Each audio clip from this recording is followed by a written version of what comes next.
Yo, what's good, everybody? Welcome in. This is Swish for Real. It's your boy, Big Mike.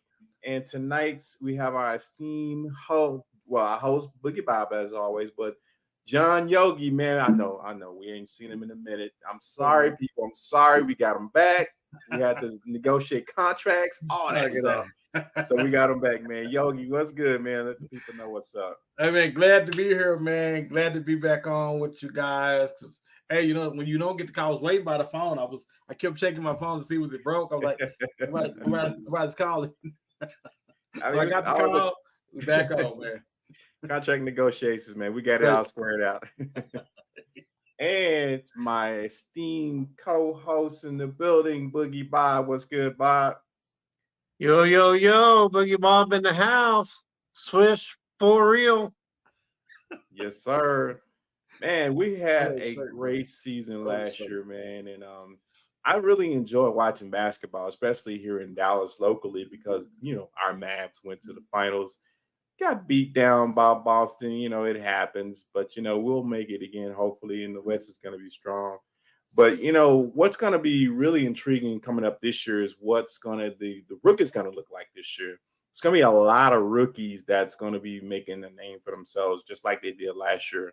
But last year, 2024, we didn't really hear a lot of rookies make a lot of noise. Will it change in 2025? Yogi, when you had an opportunity to kind of view what the NBA draft was for 2025, is there any rookies that kind of stood out for you? And if you had to predict who would be Rookie of the Year, which one of those rookies would you kind of put in that category as Rookie of the Year? ROY. Wow. Man, I would let me see. I want to say whoever was drafted number one. I showed up today and I'm like rookies. I can't. I'm trying to remember. It seems like it's been so long. Rash year, Prince guy. Yeah, I think he'll probably be the most likely be rookie of the year because he'll have the most opportunities to be successful, and he'll have the most opportunities also to stand out. Anybody that goes and plays in Houston as well, though, because those guys just get in there. We want an impact now. So either the Prince guy or the guy that goes to Houston, because he'll have the most opportunities as well. Like Prince. Your thoughts on Bronny James? Does he have an opportunity to even be in the race as far as Rookie of the Year? I can't be mad. I really can't. I want to be mad. I do, because there's no way Bronny James is not ready yet. I didn't think he had enough to be an NBA player. But because his dad is LeBron James, I cannot hate on that as much as I want to, because I would do it for my son if he was there. So I can't be mad at LeBron, but no, I don't know if his upside is big enough on a good day for him even to average 10 points. Dang.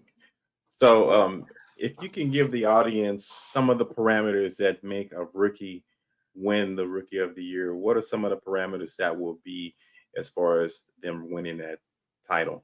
Man, I think immediate impact for the team. It's funny because I'm not asking the player to be LeBron James and lift him up and take him to the finals, but I'm asking him to make the team noticeable to where that team is coming to town and they got a rookie that's on fire, a rookie that's making everybody better. And in my opinion, there's two rookies I want to definitely look at, and that's Zach Edey for the Grizzlies and Dalton Knecht for the Lakers, man. Dalton Knecht was balling for the Lakers in the summer league. And that Edey kid, man, it's funny because I was thinking about who's going to have the biggest impact. I think the kid playing with the knucklehead over there is probably going to be pretty good for them. I think he's probably going to have the biggest impact on the league this year too. So he has a good chance of probably making the Rookie of the Year. Oh, absolutely. My money's on my money's on got to be Bronny. I just think it because his dad's gonna push for it, and he just might happen to be that. Are they gonna switch jerseys? Switching jerseys. I just think it's like picking a dude on, you know how you go to the gym and you run and you pick a guy, and the guy he can hit a couple of shots in the corner, but as far as what they're going to need him to be in LA, oh man, I just think that's a lot for that kid, man. I really do. I think he would almost be better if he was somewhere else and he got a You think he chance. should be in the G League for at least a year before you so. even make the big stage? And it couldn't hurt him. I think their thought process is LeBron. He's going to be coached by LeBron, and as well as LeBron's podcast cohort. So yeah, it might. JJ ready. It might. No. So Bob, your thoughts, man, on the Rookie of the Year race for 2025? And now we kind of went over a couple of names, but what are your suggestions as far as who will win it? Well, the number one person on my list, Yoggi mentioned Eddie, because he's going to Memphis. So we'll have Jaren Jackson and Ja Morant. Yeah. And let's not forget, he's 2-time National Player of the Year in the NCAA. The last player to win 2-time back-to-back NCAA Player of the Year, his name was Jalen Brunson. So I have Eddie first, and then I have Klingon, or Klingan, however you say his name, the center for UConn. He got drafted by Portland. Scotty Barnes didn't live up to his reputation. So 2 big guys. Then my third, he's not really the dark horse. I might kind of like Yoggi. I think he might be the lead. Reed Shepherd. The guard. Yeah. Reed can hoop, though. The Kentucky guard. They drafted 2 and traded one of them to Minnesota. But Reed Shepherd, you watched him in the summer league. He looked a lot like De'Aaron Fox with outside shot. In regards to Bronny, I don't know how to G League. Of course, Vegas. Vegas very little do they ever get it wrong, but there's more money on Bronny to win it than anybody else. They've taken a lot of money, so that would be a first, somebody in the G League to win Rookie of the Year in the NBA. Yeah, that would be a first. Now, Sporting News has the following as the top 5: Zach Edey, Alexander Sars, and I believe he's from France. Zachariah Rosacher, Dalton Connect, and Stefan Castle is the top 5 to possibly win the Rookie of the Year title, and they giving it really to Zach Edey, and I kind of agree with that because he was actually really good when it came to what he was playing in overseas for a lot. So I think what he's doing is going to be really impactful for the Grizzlies. Yeah. They didn't have Chris Castle on there. Chris Castle, let's see. He's not even in the worry about Eddie is, he's going to have an offensive game, but how good is his foot movement for defense? That is a good question. For a fast they'll probably put him in the starting lineup and move Jackson over to power forward. That's their hope, but you got a tank and then you got a bunch of Ferraris. It's going to be real hard for the tank to keep up. Yeah, I agree with that. But so, I'd kind of like to see Reed Shepherd win it in a way. Yeah, I'm not a Bronny fan, but I think he's gonna somehow creep into the conversation, and it depends on how far the Lakers go. If they make it to the playoffs with Bronny playing, and say for instance he averages about 18 points a game, which is not that incredible to do because you got somebody who's gonna pass you the ball a lot to get you going. But that's true. But they're gonna need to win games. Can you win games? Can the Lakers win games with passing him the ball enough to get his points and shots to where he's averaging 26, or are they still winning when he's averaging 12 or 8 points? Because man, there's going to be a guy in front of him that's going to be trying to stop him from shooting. Go ahead. I was gonna say, I don't know what position they're going to put him in because he's got the point guard body. Yeah, that's what I was thinking too. He's a little bit. He's not a big guy. Yeah, because he's going to have some competition in front of him, especially playing in the West. Because too many good guards in the West, and we talked about one earlier, and that's John Morant. John Morant's going to try to dunk on him every chance he gets. Dude, he's been out. It's like we haven't. They're trying to hand the mantle of the lead to Ant-Man. And John Morant may have something to say about that. I mean, because he was the guy they were talking about before he got the knucklehead-itis. I think he's gonna terrorize the league this year, man. Now, facts. And De'Aaron Fox. Oh yeah, De'Aaron Fox. Yes. Yeah. They in regards to Bronny, we used to have a saying on pickup basketball in the gym: "Don't believe the hype." So he probably had the number one selling jersey though, as far as rookies go. I'll give him that. Yeah. Really? Already? He was in the lead. I don't know where he's at currently, but I would think by the end of the year he'll be the number one selling jersey for rookies. Well, that surprised me. Now I don't know if you had a chance to look at this some time ago, Yogi. I put a question out there.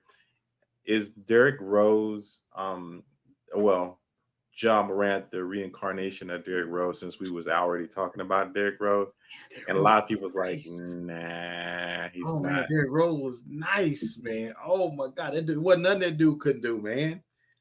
Besides read a check, and but that's not the one.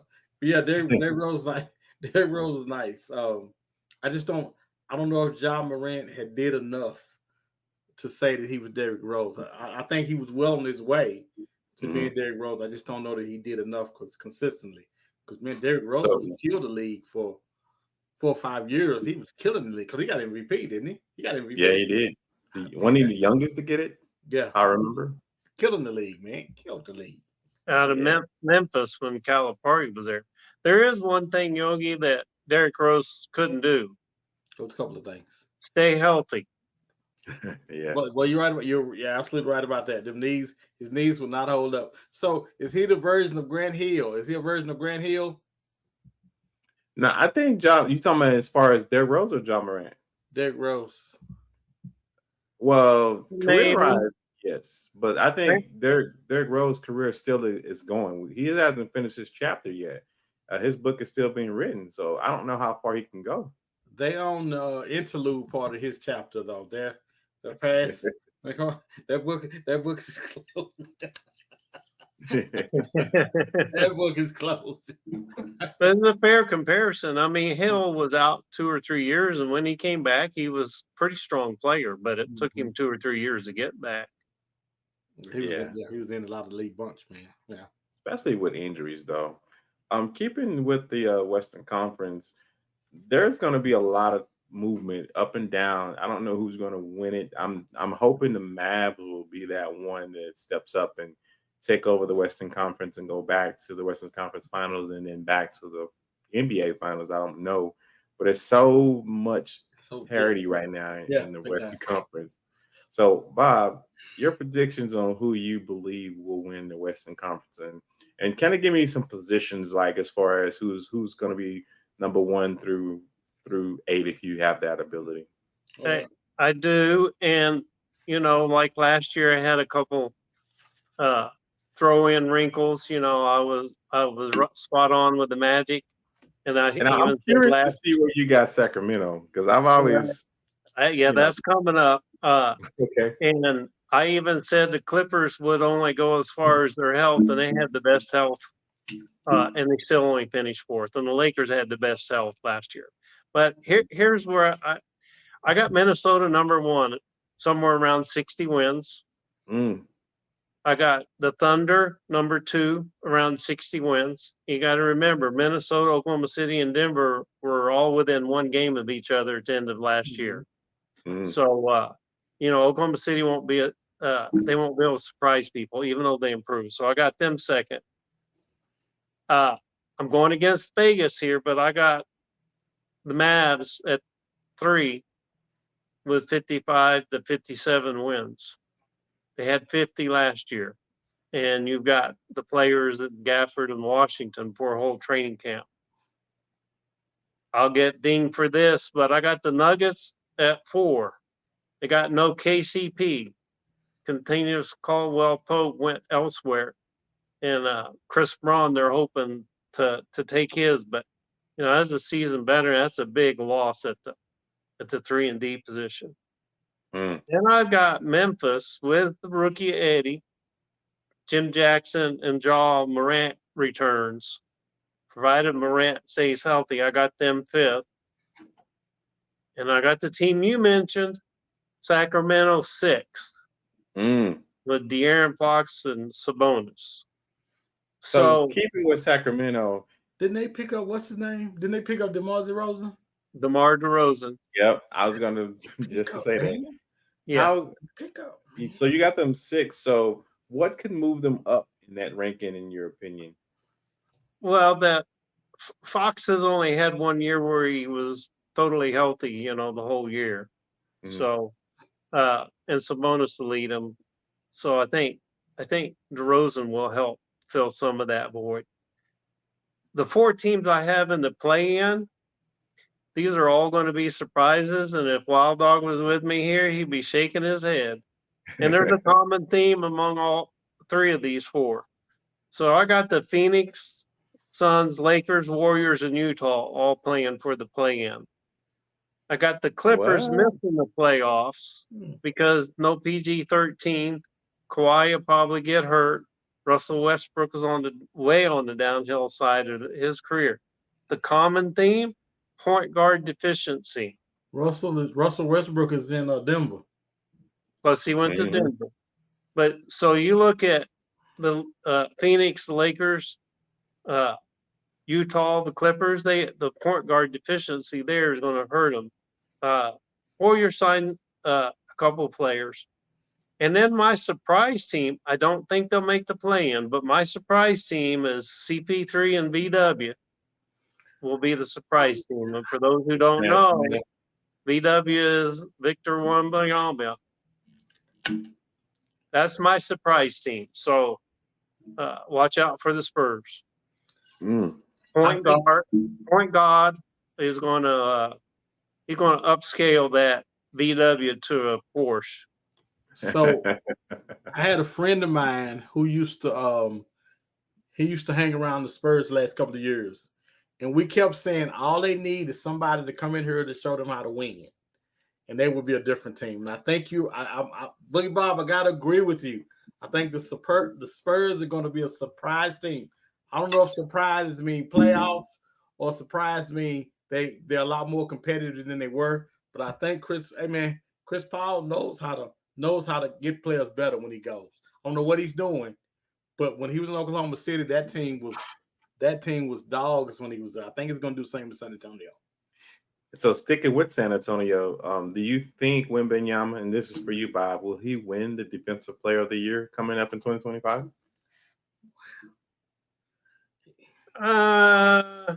He'll be in the top 3, but I don't think he'll win it yet. I mean, the league needed him to win Rookie of the Year. We talked about that last year, just from the publicity standpoint. But for him to be Defensive Player of the Year, there's too many hills to climb. You still got Giannis that's in that category. You got Embiid that's probably going to be in that category. Drew Holiday that we talked about earlier might sneak up. If it was his 3rd, 4th year, maybe. His 2nd year, I don't know, because I don't remember him making the defensive all NBA defensive team. I think he made the rookie first team, but I don't think he made 1st, 2nd, or 3rd on defense. So it's not that he's not deserving. You got to build up your platform and build up your reputation first. I will say this, not just because he's 7'4" and can move, but he can go from one 3-point corner shooter to the other 3-point shooter and recover by the time the ball gets there, he's already on the shooter. And I have Ralph Sampson was probably the last player I saw that could go from corner to corner, and we're only talking like 3 or 4 steps. And that a guy that can recover that quick, that's that tall, you know, if you're 6 foot and can move, Derek White showed that. But I said this last week: it don't matter how tall you are if he can't get there. And Wemby is not slow. He's much faster than what I thought he was. And what surprised me is how well he played in the Olympics, getting them where they were to win silver. So I think he will be in the conversation for sure, as you stated. If you want to continue with your predictions, do you have anything else you want to add to that? No, I'll just let Yogi take over. So I'm glad he agrees with me about the Spurs and point guard. I do, man, and I also think with Wemby, I think if Wemby gets another year on this belt, I think he'll be in line for defensive player of the year. I just think he got I think the second half of the season you could kind of see he was getting it, the pace, he was getting the play of the NBA and everything. I think if he gets another year on this belt, I think he'll go for that defense thing. I think he'll be better offensively this year than he was last year, but I think defensively he'll make the transition next year. So I'm in agreement with you there. Yeah. Okay, so no, I'm indifferent. I think he's going to win it, and I just think because, yeah, I think he got it. I think he's going to be able to take that title and put it up there, and hey, give it to Popovich. Say, hold on to this one. Is he going to come up with the signature like the Dikembe and Mutombo, the finger wag? It's going to be the B-Dub. That's good, man. I think they'll be a lot more entertaining. I think the Spurs will be a lot better, though. I do with Chris Paul being there. I think they'll be a lot better. I think they'll be a lot better. So your Western Conference predictions, Yogi, what you got? All right, so my heart says the Dallas Mavericks going to lead all the way through, but my brain says no, that's not going to happen. My brain says Minnesota is going to be number one. They picked up that guard and they got rid of their point. Did they get rid of the point guard, the older guy? But they got yeah, I think they got that other guard. I think they'll be better because of it. I think they got the rookie guard from Kentucky. Yeah, and I think the Mavs will be second. I think they'll be chasing the Minnesota most of the year. I think the Thunder will be third. See, mine is different with Denver fourth. I don't think Denver will be fourth. I think Denver will drop back to sixth, and I think Sacramento will be 4. I think let me see. Sacramento and Memphis will be 5, and the Nuggets will be 6. I think I agree with you with Phoenix, Lakers, Golden State, and the Clippers all pulling up the end. And I think the biggest thing though is I think the league is going to shift because a lot of the older guys that we're used to that have been running the league, I think they're getting older, and the younger guys are going to start running the league now. I think De'Aaron Fox is going to have a monster year. I just think that other teams are so talented in front of him. But, man, I think, dude, because it's funny because when you watch Sacramento play, man, dude, it just seems like something is missing. They are really, really solid. It just seems like something. I think the DeMar DeRozan thing, man, dude, he's another guy that if he was just on the right team, you know that guy is really valuable on the right team. I think, man, if they could make that thing work, man, they could really make some noise in the Western Conference, man. They really could. So y'all really sleeping on the Thunder, though. I think the Thunder would probably be number one again because they picked up Alec Caruso and they picked up that center man from Hartenstein. Hartenstein, yeah. Isaiah Hartenstein. They picked them up. It's different. It's different when you're the hunted versus the hunter. They're going to be hunted this year. Yes. People going to know last year they were the hunters. Yes, and I think it's easier to surprise everybody. I think it's like the second year with Luka, when people realize that you're good. People kind of as people start game planning for you in the season, I think it's a little bit different than it is when people don't really know, not really sure what they're going to get with you. I think their Thunder will still be good. I just don't think they'll be hanging around the top like they were last year. Yeah, I think I'll be at least number 2 because I think what they have and what they did last year and plus what they added for the upcoming season, they're number 2 all day for me. I don't know about Minnesota being number 1 because I think what Dallas did to them really kind of shattered their hopes of really being a great team. I mean, because Dallas really showed them that they can't play as good as Dallas can. They crushed them too, man. Oh, they crushed them, man. Oh yeah, and that was like what's 5 games? It was 5. And then you have the most iconic half court shot from Luka. Yeah. Like, come on, man. It's how you recover from that. It's just impossible to recover from that. Well, and which is a good point because Phoenix never recovered from Luka beating them the way he beat them. Oh yeah. they never recovered from that. When every time he sees Phoenix, he just go punch in. Remember what I did to y'all on this day, and the team's like, okay. That's what I'm saying. He needs to go like this. Booker. Every time he sees Booker, he's like, night. Yeah, you can. Yeah. But I'm gonna let you continue with your predictions. Defense player of the year. I think Rudy Gobert gets it because everybody hates him. Everybody hates Rudy Gobert. I think he gets it. And hey, I'm gonna tell you, you know who I think gonna get MVP this year? Who? John Morant. John Morant.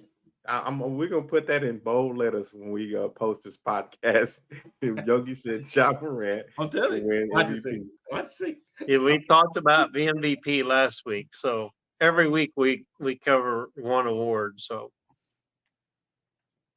all right, that's all I got. All right, man. That's beautiful.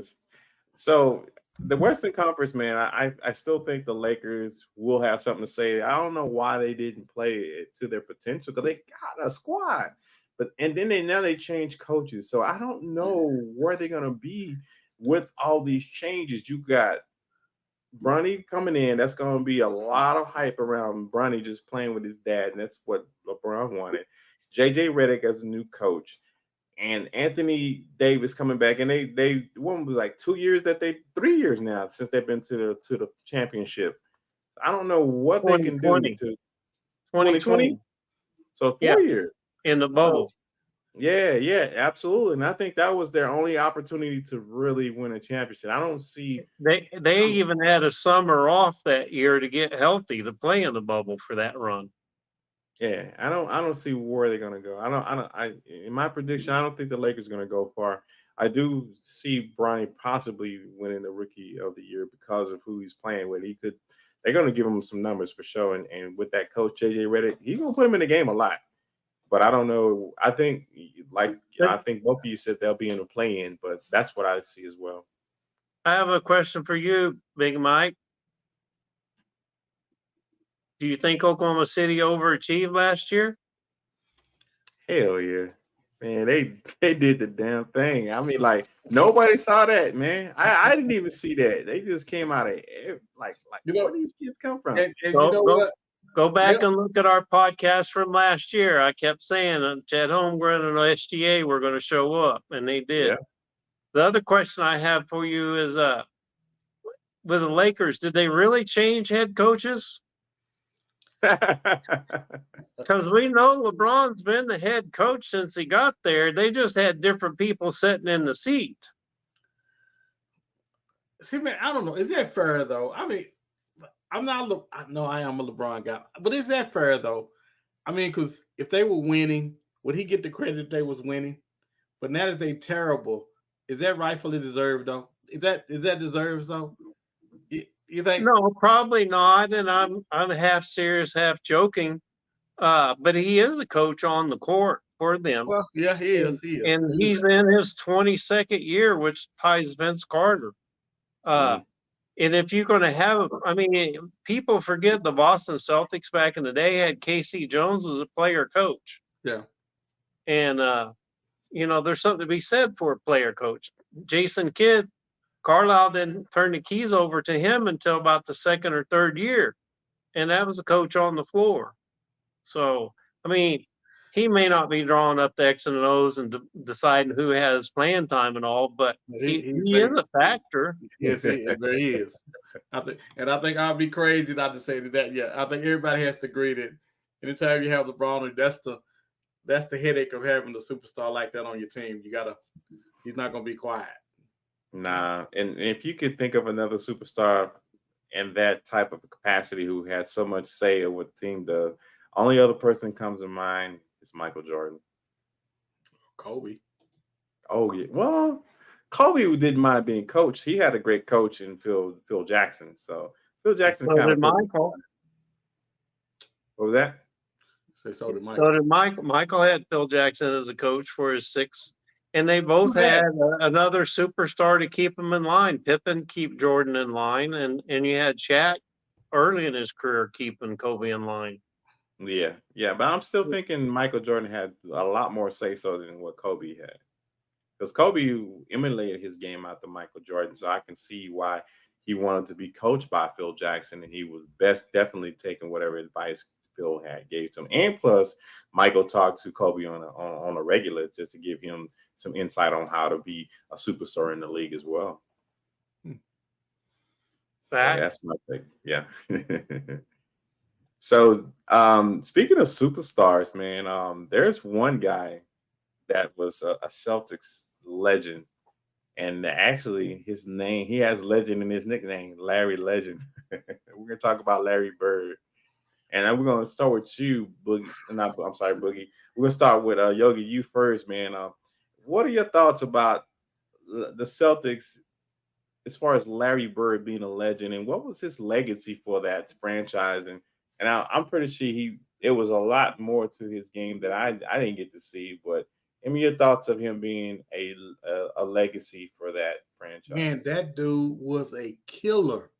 Man, Larry, you know what's funny? It's funny, man, because when you saw him, because of the black and white thing, you always want to say, he's not that good. They just hype him up. He's not that good. Until you seen the guy play and oh my God, this guy was phenomenal. He's the reason why every white guy after him is compared to Larry Bird. He's the reason why everybody calls him that, because this guy, Larry Bird. It's funny, my boss and her husband are going to Fritz Lick this weekend. And I was like, girl, you got to be kidding. Larry Bird, you're going to Larry Bird's place. I mean, dude, but this dude, everything he's getting from Boston, he deserves, because he came in and lifted that team up and made Boston, I don't want to say relevant because they were used to winning, but man, I mean, perfect fit for Boston. There couldn't have been more of a perfect fit than Magic and the Lakers. He was a perfect fit for Boston, man. If there ever was. As much as I hated Boston, and he was easy to hate. He was so easy to hate, man. I mean, dude,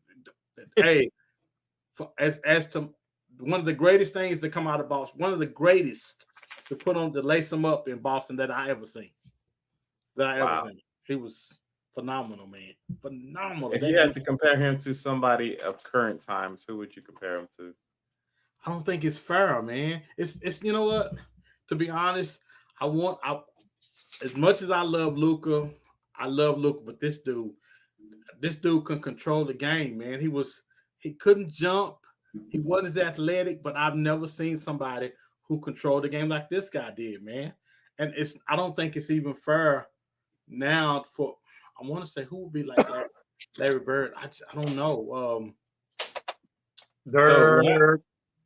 Yeah, it would have to be something. It would have to be Dirk, the way Dirk could score. But Larry did so much more than score, man. I ain't different from that, because there's two people, like, currently he reminds me so much of LeBron James. Only difference is that Larry Bird had a better shot than LeBron James. LeBron could shoot from three, but Larry Bird was a killer from three. And he was a killer. But their games are so similar. Larry Bird was a killer, period, man. That guy, he should have changed his last name to Larry Killer. He's box office, man. Box office. That guy was box office. And there's probably a list of box office players that from 1 to 5, Larry Bird top 5 box office of all time. But if anybody's played, Larry Bird's box office. So is he, like, if you thought of the Celtics franchise, would that be the first player to come to mind if you're thinking about the Celtics? I would like to, man, but Bill Russell was there, so you got to think every time they give out trouble, they see this old guy barely walking out there. You got to put, who is this old guy? Oh, that was Bill Russell. He played 20 years and he won this many rings, so you got to put him first. But hey, man, Larry Bird is right there on him, man. Second, man. Oh, that dude was phenomenal. And Bill Russell's a Celtic too. Yeah, I know. What I'm saying. That's why Larry goes second, because Bill Russell goes first. Gotcha. Yeah. Boogie Bob, the legacy of Larry the Legend Bird. How Well, is that reflected in your mind for us to Celtics goes? I like to bring the facts, but I want to add a little bit to what Yogi said. You love to hate him.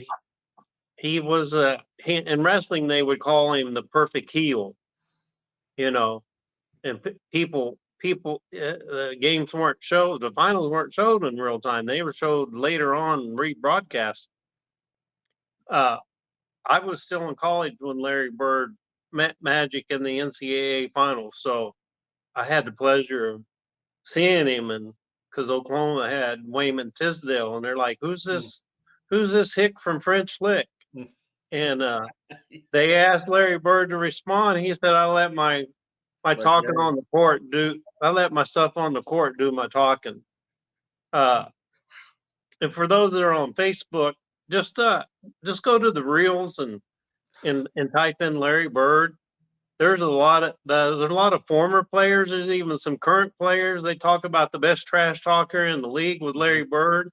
He would tell the defender, "I'm going to go over here. He's going to screen. I'm going to go over to the corner. I'm going to shoot it. I'm going to make it, and there's nothing you can do about it."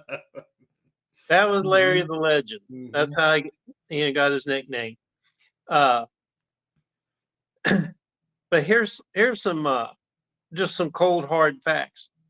3 times MVP. Not many players have won 3 MVPs, and very few that have won 4. But he won the MVP 3 times during the Irvin Magic Johnson, Michael Jordan era. He was Rookie of the Year over Magic Johnson 3 times. He got this rookie is one thing. I thought they were co-rookies of the year. No co. No, he was Rookie of the Year. Okay.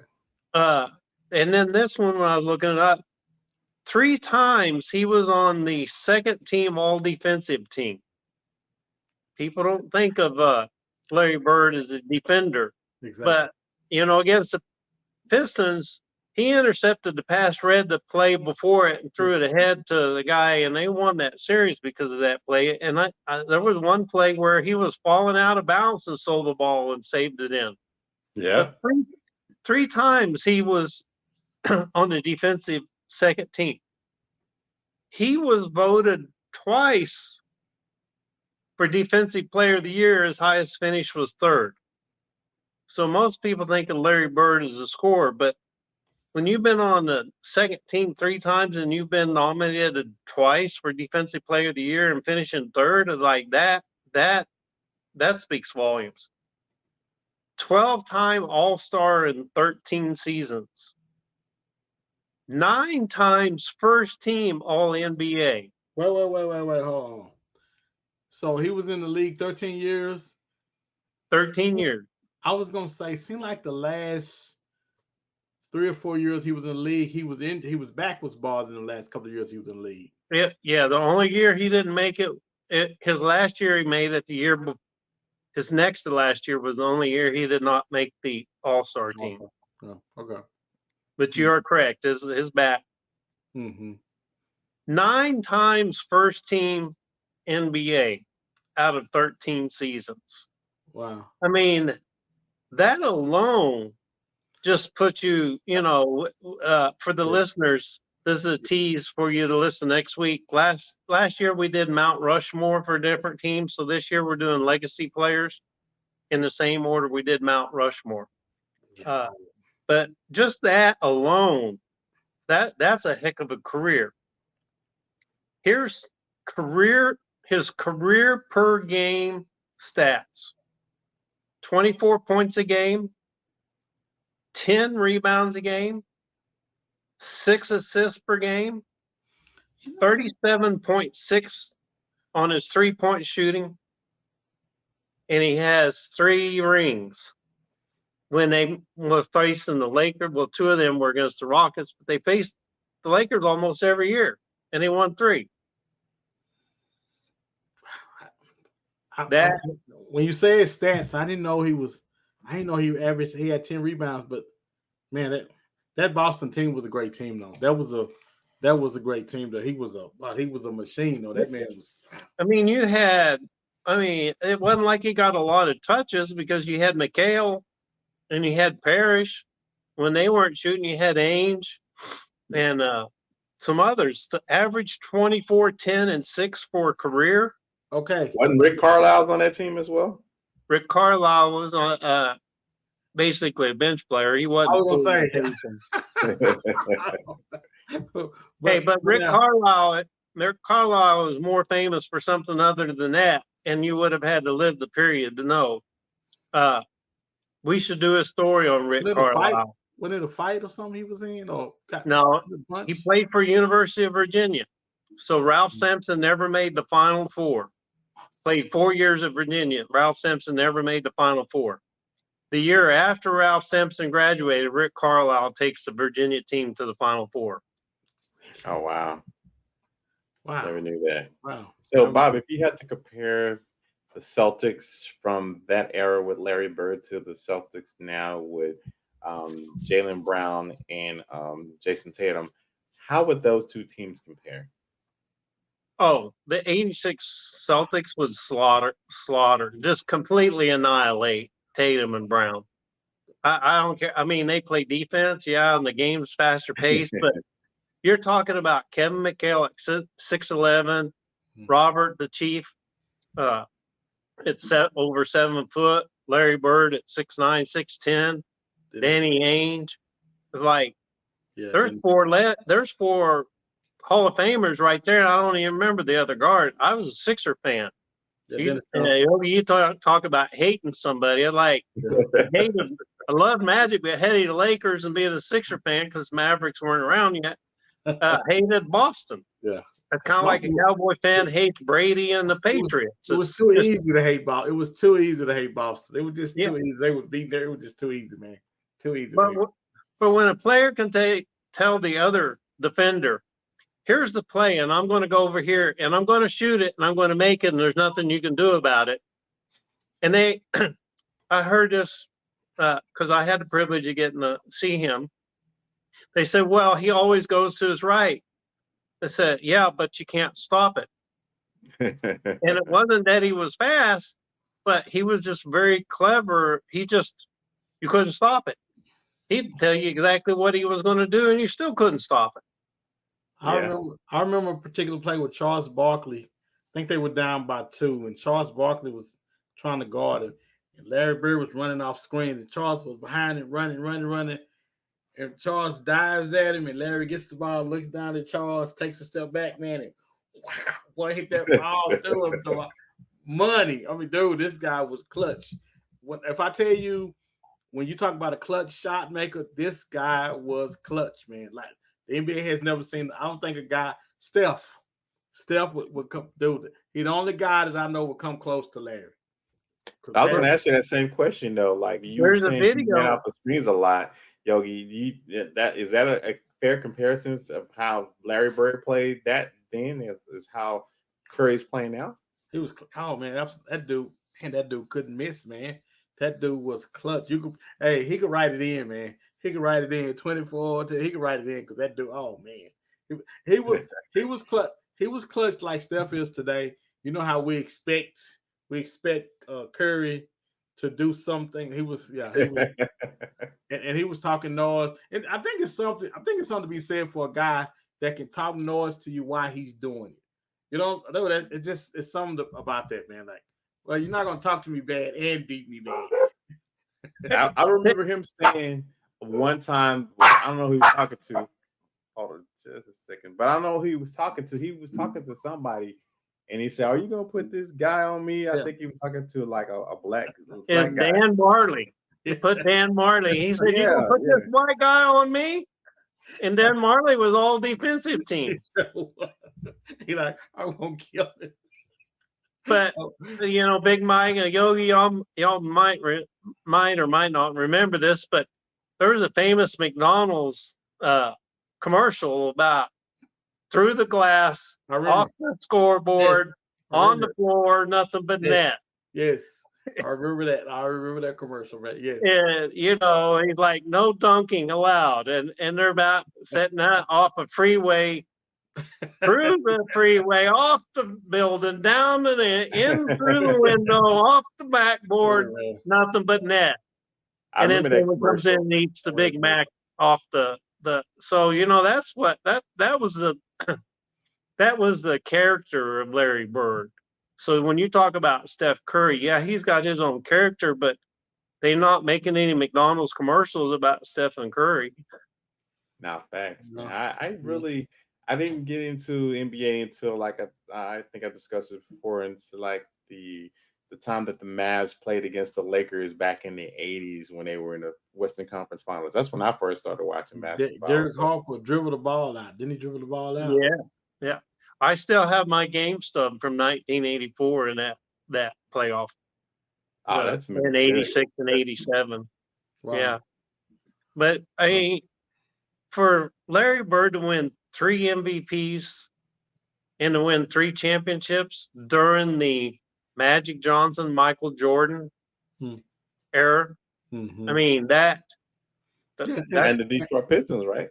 Yeah, you're right. Sure was. Detroit Pistons too. Yeah, you're right. And that says a lot, though. That says a lot. That says more about how great he was, because you weren't taking nothing from those other players, Isaiah and them, and Isaiah and Magic and all those guys. So yeah, that says a lot, man. Yeah, Barkley was around. Sean Kemp and Gary Payton were around. I mean, later in his career, Chris Webber came along, but yeah, I mean, people did compare Dirk because he could shoot a 3-pointer and he was 7 foot tall, but he couldn't jump and he was slow. But Dirk was nowhere near Larry Bird. I mean, he could carry a team, but Larry Bird had kind of the Jason Kidd, LeBron. He knew where the play was going before the play was even there. And he don't get credit for being one of the smarter players, though. Because generally, when they're a smarter player, we put that label on them. He was thinking, man. He was thinking the game before. You don't hear too many people say that, but he had to be, though. He had to be smarter back then. Yeah, that's a good point.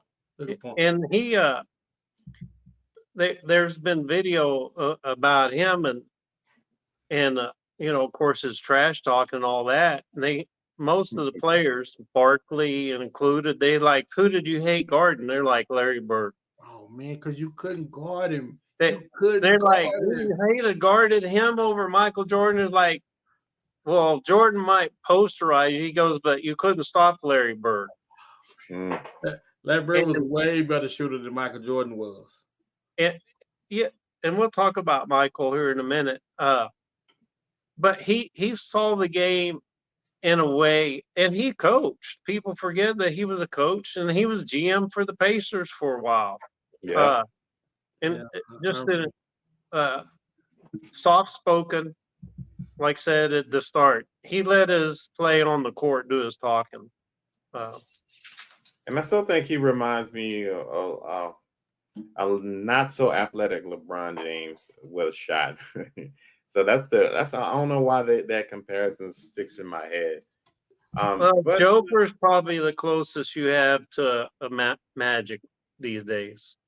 I was thinking about Joker when Joker's retired, and we're talking about him 10 years from now. Are we going to regard him? How are we going to regard him?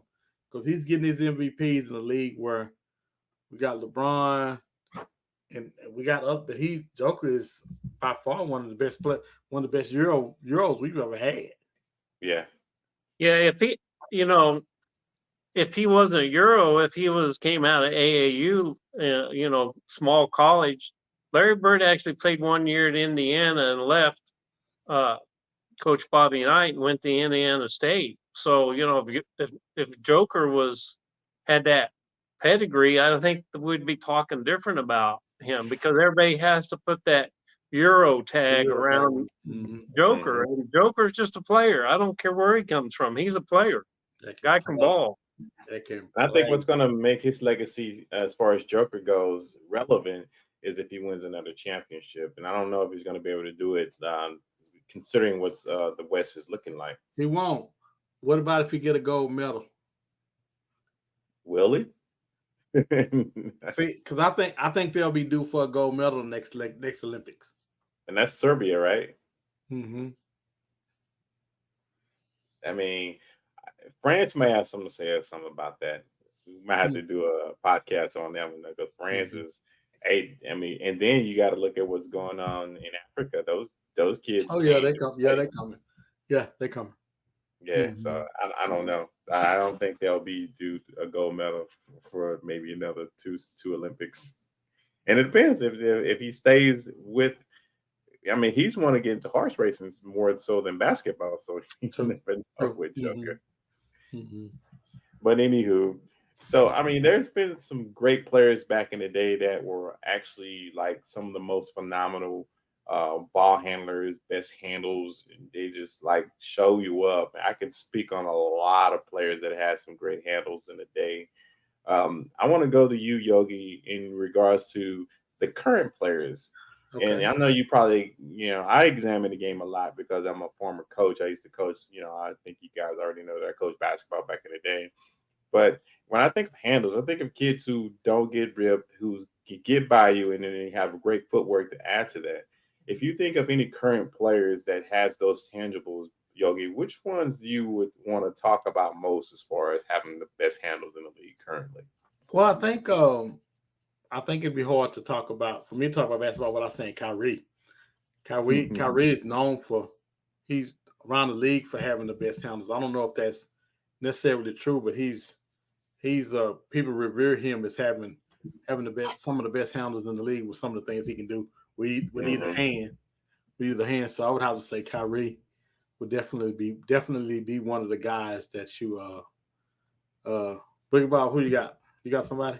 No, I'm like that left hand, the right hand. He can put it up with the other hand. Yeah, he can do it. He can go with either hand. So when I hear people talk, his name generally comes up when you talk about handles.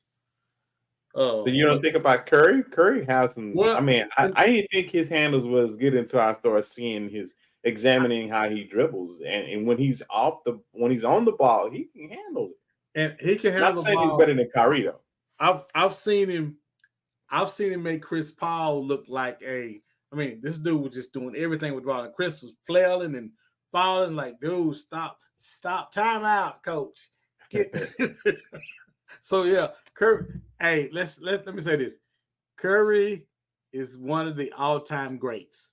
So for me, there's no way I can say he's not top 5 in top 3, top 5 in handles because the guy definitely can handle the basketball. But definitely I would have to say him and Kyrie. I would have to say him and Kyrie. And I would say there's one more. There's one more. De'Aaron Fox. That dude got some handles for sure. See, De'Aaron Fox has a sneaky good game. Yeah. But explain to me this, though. Explain to me this. Maybe you guys can help me. What is it about him? He's in Sacramento, but the league is just not big on him. He don't get the superstar thing, and the guy is a bona fide star. He can shoot. The guy can play. Why is the league not big on him? The league was bigger on Ja Morant than they was him, and this guy had more of an upside. I think how many years was he out for injury? Maybe like 2. And I think when he kind of went on the injury reserve listing, he fell out of favor with the league in my estimation. I think that's probably one of the main reasons why you don't see him in the superstar category. But he revels in superstardom when it comes to just being one of the elite players in the league. And as far as handles go, yeah, man, that dude got handles. Crazy handle. Got crazy handle. Well, you can't start at point guard on the team if you don't have crazy handles, number one. Most point guards on the team have to be able to handle that basketball, man. So Kyrie, De'Aaron Fox, and you say Steph Curry. Mm-hmm. I agree with that. Bob, your prediction, not prediction, I'm sorry. I'm so ahead of myself. Who do you think, as far as current players, has the best handles in the league? And there's a lot you could choose from. We already named 3, but I'm pretty sure hopefully 1 or 2 of these are on your list. I actually got 5 that have good handles, but I want to come back to the De'Aaron Fox here in a minute. Kyrie is noted, and he does have great handles, but Boston showed one thing to me. He can he can get to a shot. He can get to either hand for the layup. He can get to the rack. But what Boston did was they lured him into the paint, and then they hovered 4 points around him. Mm-hmm. And he had a lot of turnovers. His handles in traffic were not as tight. You go back and watch some of the tape. In traffic or in space, they're great. Going to the hole, they're great. Beating his man, they're great. Setting up a shot, they're great. In traffic, somewhere in Boston, whether it's Brad Stevens or the Missoula, they figured just let him into the paint like the mouse eating the cheese, and then we're going to close the cage, and he can't dribble himself out. And you saw him use his pull-up jumper quite a bit, and it wasn't falling. So I put the caveat that, yeah, he has great handles, but in traffic or in congested areas, this is not as good as you think. Stephen Curry couldn't break the starting roster because they had this guy called Monte Ellis. And he played at Davidson, and Oklahoma City passed on him twice in that draft. Well, Minnesota had Mike Flynn, and then they took James Harden. Stephen Curry was taken later because they didn't know if he could make it. He's quiet on the small. It wasn't until his second, third year in league that he became the starter, and Golden State got rid of Monte Ellis. But if you look at Stephen Curry's handle, especially the 4 years they played Cleveland, you heard Mark Jackson was like, oh, he's got him on roller skates. Yes, absolutely. Stephen Curry's handles are all about setting up a shot for him. So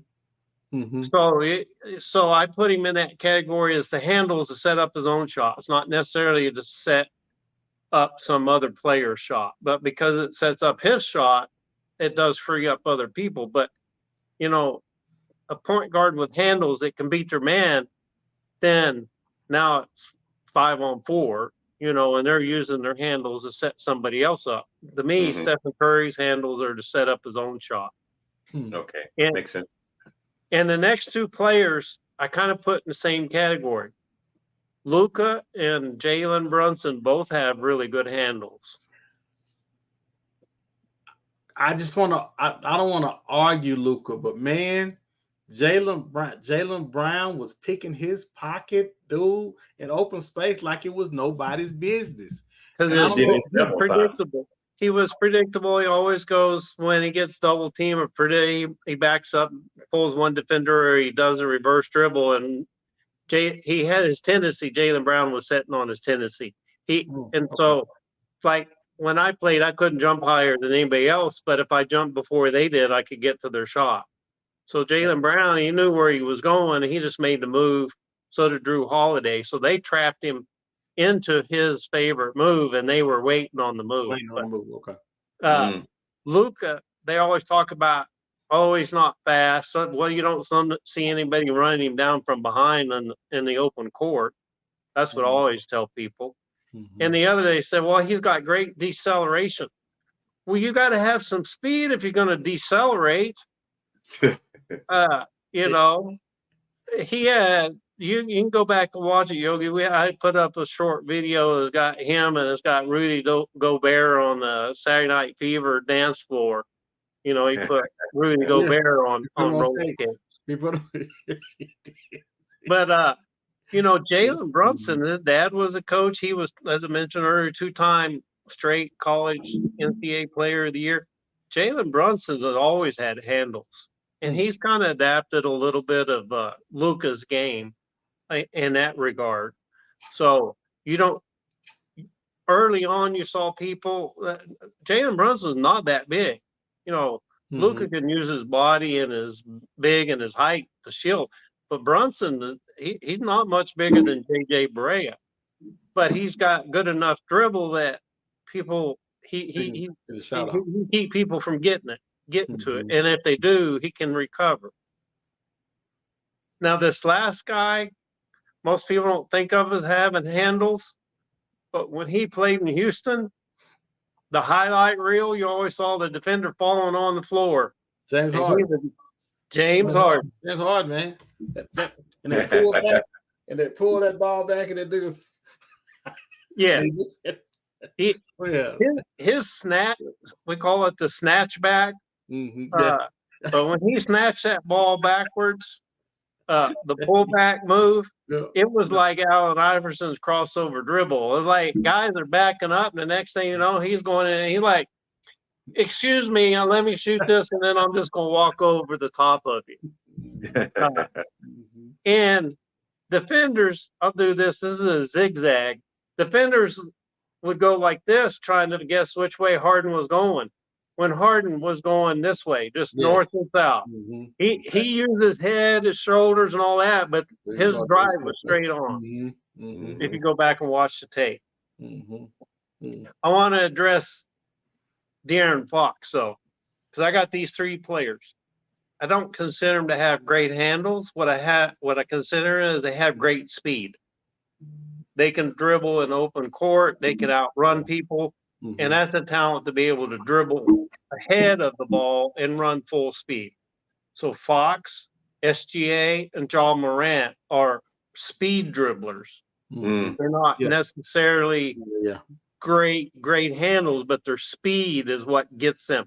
If someone wants, they're like, oh, he's going to go to the right. Well, they got so much speed, it doesn't matter. You don't have to really be great at your dribble. If you blow by a guy, you blow by a guy. Yeah. So I put Fox, SGA, and John Morant more in the, I've got great speed with my dribble, and I got great foot. I'm quick with my feet, so I don't have to be really tight with my dribble. Man. So let me add one caveat player, Chris Paul. I think he has some really good handles, man. I mean, they don't call him the point guard for nothing. Yeah, he does. He has good handles. He has solid handles. He can get his shot off. If he's in front of you, you can have a tough time trying to get him getting that mid range for sure. Yeah. I mean, I've never seen somebody shoot so many mid range shots in your face like Chris Paul. Yes, exactly. Yeah, exactly. Tony Parker was a running jump shot. But a lot of Luka's game, if you watch the way an early Chris Paul was, he'd get a guy on his hip and then slow down and then create a shot. And Luka gets a lot of credit for that, but Chris Paul never did. You mentioned SGA, man. He is a tough guard, though. You have Fitz trying to get to that shot. I don't know how he's shooting that shot, but you can't block that shot. Well, he's taller than you think. Him and De'Aaron Fox are like 6'4", 6'5". They're not. It's different when you're 6 foot and fast versus 6'4", 6'5" and fast. And he reminds me, SGA reminds me a lot of Paul George. Only thing different is that Paul George was a little bit more athletic than SGA. And he has similar games, man. Yeah. I mean, would you say Kawhi Leonard has great handles? No. I won't say he has great handles, but his handles are good enough to get him on the floor where he needs to get his shots off. He normally when he's going to the basket or he's setting up his shot, he don't get stripped. He want that 2-footer right around the basket wherever it is, and in his hand. If this hat was a basketball, this is Kawhi's hand. Yeah, he had good hands, but handles. Yeah, he's got a claw. They call him the claw for a reason. Yeah, he doesn't have. Think about it. Like, how you going to take it out of his hand? If you put a defender in front of Kawhi, typically Kawhi gonna want to back you down. He's not gonna try to dribble past you. No, right. So I don't think his handles will be in the category of great handles. You go old school and look at Adrian Dantley and Mark McGuire, some of those players that could literally pick the ball up off the court with one hand, just wave it wherever they wanted to wave it, That's Kawhi. It's like he doesn't really have to dribble.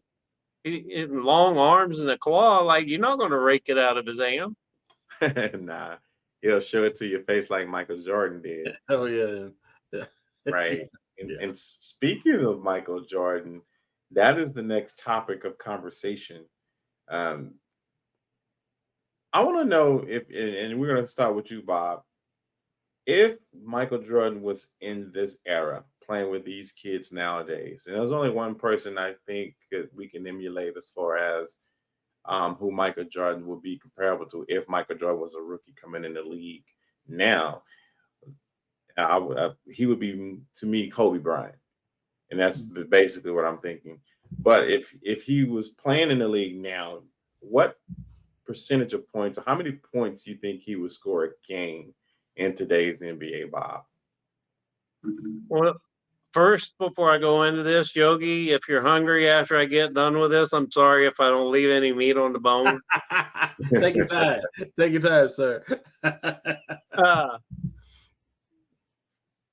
He would have, some were saying, and this topic came up, someone said he had averaged 50. And there's a big argument whether he would average. Who said that? I want to put them on Front Street. 50? Well, yeah, I can't reveal my source, but there was argument that a lot of people were saying 40 to 45. So that's where I have him, 40 to 45. And today's league is no way. I don't think that's realistic, man. It sounds good. Great argument though. But so here's some of the stuff. That's the short answer. Here's some of the stuff to back it up. These two players, career-wise, on three-point field goal percentage, around 33, 34%. LeBron and Kobe, number 1 and number 2 on the scoring chart, most scoring ever. 33, 34% from three-point range. Everybody knows that, there's typically about 90 shots in a game now. Almost half of those are three-pointers. Here's Jordan's career numbers in the era he was playing when they created the Jordan rules. 8 times he averaged 30 points a game or more, with his highest being 37. 8 times. 23 field goal attempts per game, and he shot 50%. To give you a comparison, these next three, give you a comparison. Luka last year attempted 23.6 shots per game and shot 48.7%. Michael Jordan attempted 1.7 3-point attempts per game and shot 33%. The reason that's relevant, I called out LeBron and Kobe at 33%.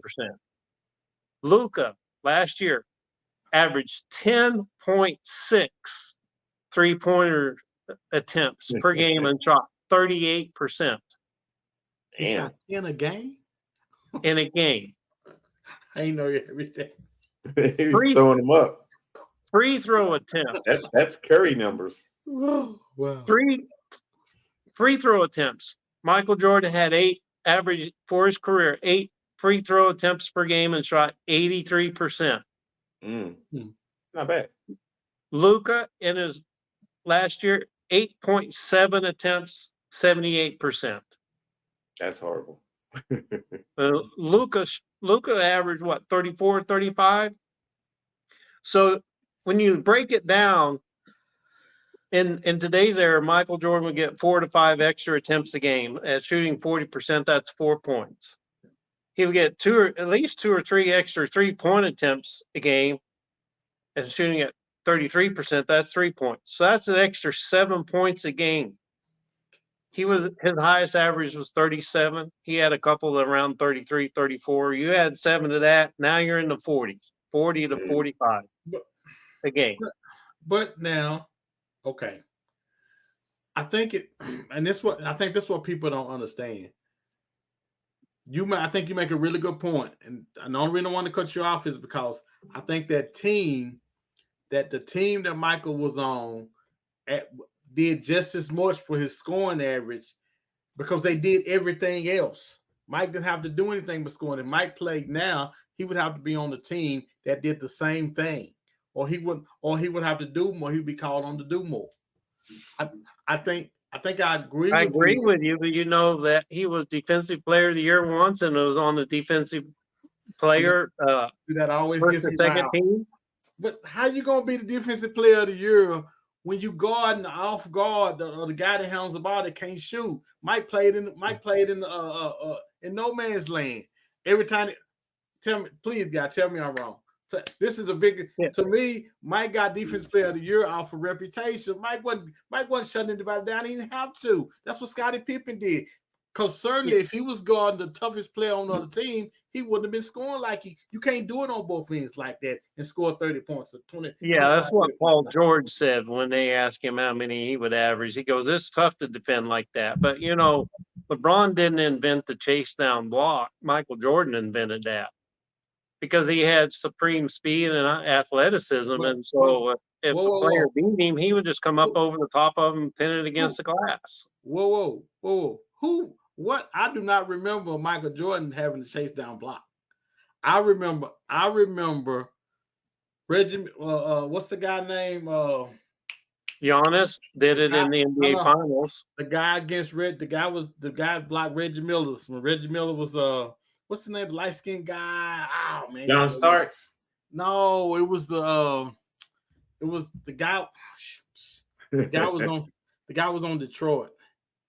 And he ran down Reggie Miller's Tayshaun Prince. Tayshaun Prince, yes, ran down. I remember that run down and block.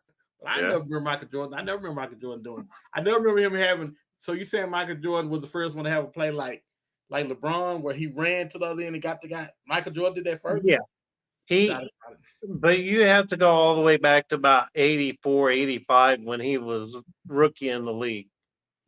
And in the 80s, there weren't the athletes that there are today. Yeah. So, he could catch, catch a fly or gnat and eat it for breakfast, still go down the court and have a Big Mac, But yes, you look at some of the old footage or just type in Google chase down block Michael Jordan. But the whole topic of how many he would score in today's is, the 90s were known for the pound and the 3 second no zone and, the Detroit Pistons and Jordan rules. And they forget he played in the 80s, Boston and the Lakers scored in the 120s. The Mavericks used to give a pizza away if the Mavericks scored 125, and they would usually do it about a dozen times a season. So, that what's changed is the pace of the game has changed, and there's more 3-point shooters. It's the percentage of 3-point shots that they take now. Like I said, his career 1.7. That's how many he attempted per game. Luka attempted 10.6. And yet he only averaged 34 points a game. Everything else, 2-point attempts, free throws, all about the same percentage. So, you give Michael an extra 3 or 4 3-point attempts per game, along with his dunks and his mid-range, his turnaround later on. So you saying 40 to 45 a game? I'm gonna say 35 to 40 at the most. So let me put this in there as far as conversation goes. Nowadays, there are more zone defenses that they play now than they did in those days. So I don't think illegal back then. Yeah, exactly. So and didn't Jordan put up like 60 some odd in the Madison Square Garden one year? I know he had 55. I know he had a double nickel against was Spike them there. I know he had 55 in the Garden. I know he had 66 against Boston. Patrick Ewing, right? Yeah, that's been a minute. And your thoughts, Yogi? You think he would average, what Bob saying, 40 to 45 points a game? It's about, to me, it's about like the argument of who the GOAT is. I think it's a fascinating argument. I think it's a great one to just argue. But man, because those guys played in different times, I don't think it's fair to them for sake of conversation, I don't think it's fair, man, to say what they were in that age of time. I think those guys were meant for that time. I'm not even sure. It's just like saying, with if Steph played back then, would he be doing like No, because he would have got killed. They were killing those guys back then, man. Oh my God, Detroit Pistons would have killed him, man. But again, I say with all of the stuff and the game is faster. I say he would probably average 34, 35. Yeah, probably. I'll probably go up and whatever average. I'll probably give him another 10 points. That'll be about it though. With I just think too many things would have to be. Things would have to be almost the way they were at a faster pace, and those guys were built for those times, man. It's it's funny. It's great as Michael Jordan was great. I think there's no argument about it. Michael Jordan was a killer. We talk about Larry Bird being a killer. Mike was a killer, but that's all he did. All he had to do was kill. He had other people on the team that did everything else for him. And again, I think I'm going to give him 10 more points, but that's all I can give him. I can't give more than that. So Yogi, let me ask you this: back then, you could armbar people. Oh man! How many and how many arm bars did Michael Jordan have to fight through, and then he had to get through Bill Laimbeer or Rick Mahorn? Nowadays, he got killed. Nowadays they wouldn't be able to touch him. True. You're right, and that's why he'll be going like this to the rim and be going. Woo! That's why I'm giving. It's funny because Charles Barkley always talks about, man, you guys making all this money. The game is so easy, and he's right. The game is a lot easier, but man, it just I don't know, man. I think in fairness to Michael Jordan, I'm gonna say 35 to 40. In fairness. I'll go back to the first out of 8 times in his career, he averaged over 30 points again for the season. And I looked up, he had 33, 34, 35, and 37. In Washington, he averaged 29.8 at the end of his career in Washington. He was taking all of the shots in Washington. He was the only one shooting. They would pass the ball like every time. I'm being facetious. I don't know. I think with today's NBA, it'll be tough for him to. No, it wouldn't be tough for him, depending on the team. If he had the Chicago Bulls that he had then now, I would think they would be comparable to the Golden State Warriors, what the Warriors had, and with Michael Jordan being on that team. He probably would, like you said, Yogi, average at least 35 points a game because they're going to be faced off with the different zone defenses. Yeah. There's so many different zones. There's too many schemes now, and everybody is playing at a faster pace than they did back in the day because back then they would slow the game down, dump it to the center for the most part, or have that shooting guard break down the defense and kick it out or score. But now it's like look at what Boston did last year, 5 and out. You know what I mean? That ball is going to swing around and it's going to move fast. You got to get these shooters, and everybody can shoot. Who you going to guard? Yeah, everybody can shoot. And everybody can guard. So I made this point earlier. They're a lot more athletic and fast. So Michael Jordan's speed and athleticism that was such a big advantage in the 80s and early 90s. It would be neutralized because the athletes today, even the non-Ant-Man, just even your second team guys are probably as fast and as strong and leap as high as Michael Jordan did. But that just was that the average person didn't jump more than 25, 30 inches, and just about everybody on every NBA roster is 35 to 40 inches. Yeah. You got to also look at the heights that now players have now. It's like everybody's averaging about 6'4", 6'5". That's what I was thinking. That's what I was thinking too. Everybody's 6'4", 6'5" now. Yeah. So you can switch off. It won't be a problem, especially if look at what Boston did. Not everybody was 6'4", 6'5", but they can easily switch off and play a defense that will really disrupt what you're trying to do as far as getting those 33 points. Jason Tatum is 6'8", 6'9". That don't make any sense, man. I just can't fathom a guy being that long playing on the wing, man. That doesn't make any sense. Kevin Durant, 6'10", 7 foot. He's Tracy McGrady and about 4 or 5 inches taller. So Tracy McGrady was a handful, man. Yeah.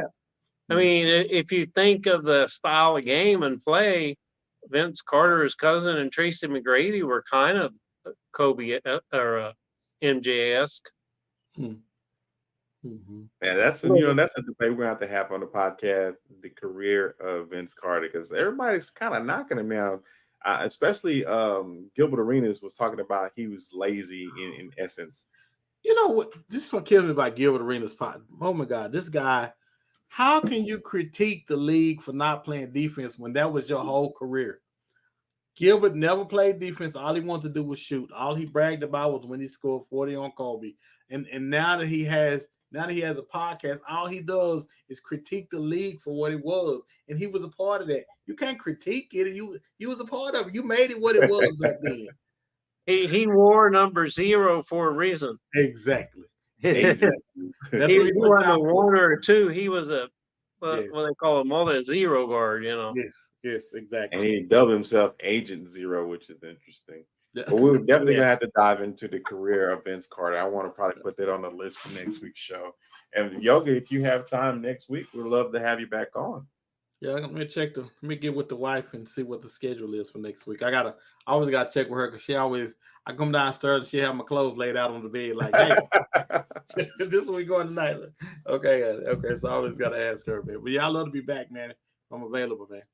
Absolutely. And guys, this has been an amazing show as usual. Yogi, I'm sorry we haven't had you on. And fans, don't twist us too hard for not having Yogi on. We so sorry. You know y'all love him. So Yogi, hey, he's dope. He's what makes Swish for real dope. Yeah, I'm checking out the girl, man. Everybody got a girl. I'm checking out the girl, man. Love the shirts, man. I appreciate it. So Yogi, tell the people where they can find you out there on the internet, man. Social media handles and all that good stuff. All right, social media. Let me see. So it's at Yogi Lou. It's either John Yoggi or Yogi Lou. All social media platforms, man. I got a Man Talk Monday show on Facebook at 7:00 Central. On my Facebook, it's either my Man Talk Mondays and John Yoggi. And Man Talk Monday is also on YouTube, guys. So I watch it all the time. So subscribe when you get a chance. We'll put the link in the bio. That way you can click on it. Man Talk Mondays is a great show. Got some great topics. I'm always trying to chime in when I can. I can't make every show, but I do show support because this guy, they have some amazing topics, man. And I appreciate you, Yogi. Appreciate it, man. Appreciate you guys, man. Yes, sir. Yeah. Boogey Bob, let the people know where they can find you at on this internet streets, man. Well, you can I always posting shorts on YouTube, the Boogey Bob. And today I posted the Mavs are going to show their games on free network over the air TV. Channel 8. The show. Really? Channel 8 and Channel 29. Really? So there's a couple other teams that divorced Valley Sports, but I put a short, so you can find me on YouTube at Boogey Bob. But more importantly, subscribe, Swish for real. That's my guy. Hey, it's been an amazing show as usual. Yogi, again, salute to your brother. Man Talk Mondays, guys. Check it out every Monday. You're gonna be fascinated with the topics. It's very interesting. I chime in, so you might see me out there. If you see me out there, shoot me a little text. Say, hey, we see you out there, man. And it's been a great show, guys. We'll see you guys on the next one, man. Enjoy the rest of your evening. Have a great one, guys. Thanks again.